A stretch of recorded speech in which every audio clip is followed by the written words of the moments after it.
कभी कभी इंसान की आवाज छीन ली जाती है, लेकिन उसकी आत्मा में जो आग होती है वो किसी तूफान से कम नहीं होती।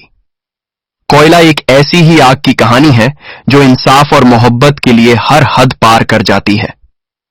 ये कहानी है एक ऐसे नौजवान की जिसे समाज ने गूंगा समझकर दबा दिया, लेकिन जब जुल्म की हदें पार हुईं तो उसी नौजवान ने जालिमों की नींव हिला दी। शंकर एक अनाथ लड़का था। बचपन में ही उसके गले में गर्म कोयला डाल दिया गया था, जिससे वो अपनी आवाज खो बैठा।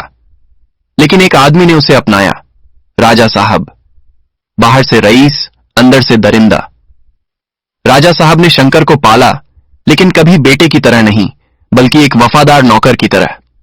शंकर उसके लिए कुछ भी कर सकता था, जान भी दे सकता था और जान ले भी सकता था। लेकिन वो मासूम था, क्योंकि उसे जिंदगी सिर्फ डर और आदेशों में जीना सिखाई गई थी।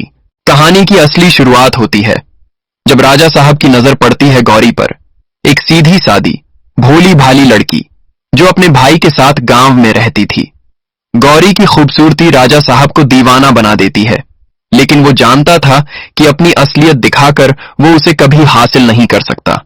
इसीलिए वह धोखे का रास्ता अपनाता है। वो गौरी के पास शंकर की तस्वीर भेजता है और कहता है कि यही उसका दूल्हा है। गौरी, जो एक अच्छे और नेकदिल लड़के से शादी का सपना देखती थी, हाँ कर देती है। गौरी की शादी राजा साहब से कर दी जाती है, लेकिन जब सुहागरात आती है तो उसके सामने आता है बूढ़ा और वहशी राजा साहब। गौरी को एहसास होता है कि उसके साथ बहुत बड़ा धोखा हुआ है। वो चिल्लाती है, विरोध करती है, लेकिन कोई नहीं सुनता। शंकर सब देखता है, लेकिन उसकी जुबान बंद है। उसकी आंखों में दर्द है, लेकिन आवाज नहीं। राजा साहब का जुल्म दिन ब दिन बढ़ता जाता है। गौरी को कैद में रखा जाता है, उसे पीटा जाता है, और जब वो भागने की कोशिश करती है तो उसे मौत के घाट उतारने की कोशिश की जाती है। वहीं दूसरी तरफ राजा साहब के दुश्मन भी उसकी ताकत को चुनौती देना शुरू करते हैं। शंकर, जो अब तक चुप था, एक दिन राजा साहब को गौरी पर हाथ उठाते हुए देखता है और उसकी आत्मा कांप जाती है। उसी दिन शंकर के अंदर वो आग भड़कती है जो सालों से राख के नीचे छिपी थी। शंकर गौरी को लेकर भाग जाता है।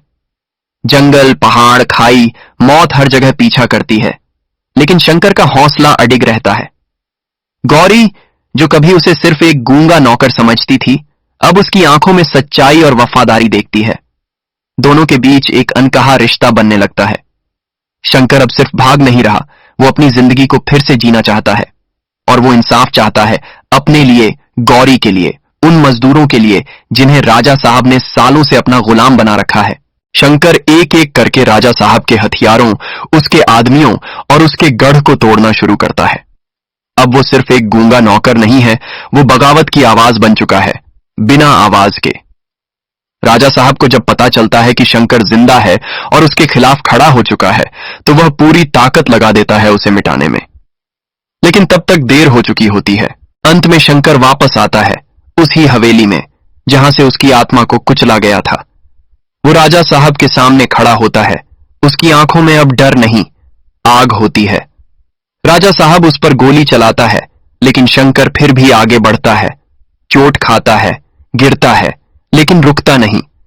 वो राजा साहब से लड़ता है और अंत में उसे उसी आग में गिरा देता है जिसमें उसने लोगों की जिंदगी को जलाया था। राजा साहब का अंत हो जाता है और शंकर को उसकी आवाज नहीं मिलती, लेकिन उसे इंसाफ मिल जाता है। गौरी और शंकर उस गांव में वापस लौटते हैं जहां कभी जुल्म था। अब वहां आजादी है। शंकर अब भी गूंगा है, लेकिन उसकी आंखों में शांति है, उसकी चाल में आत्मविश्वास है। वो जान चुका है कि इंसाफ के लिए जुबान नहीं, जज्बा चाहिए।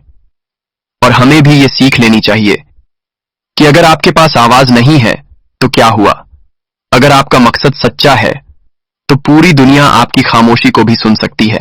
अगर आपको ये कहानी दिल से लगी हो तो वीडियो को लाइक करें, शेयर करें और हमारे चैनल को सब्सक्राइब जरूर करें। ऐसी ही और भी दमदार कहानियों के लिए जुड़े रहिए।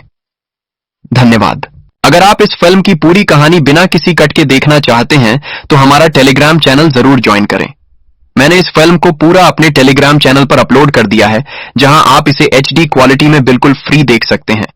टेलीग्राम चैनल का लिंक नीचे डिस्क्रिप्शन में दिया गया है। अभी ज्वाइन करें।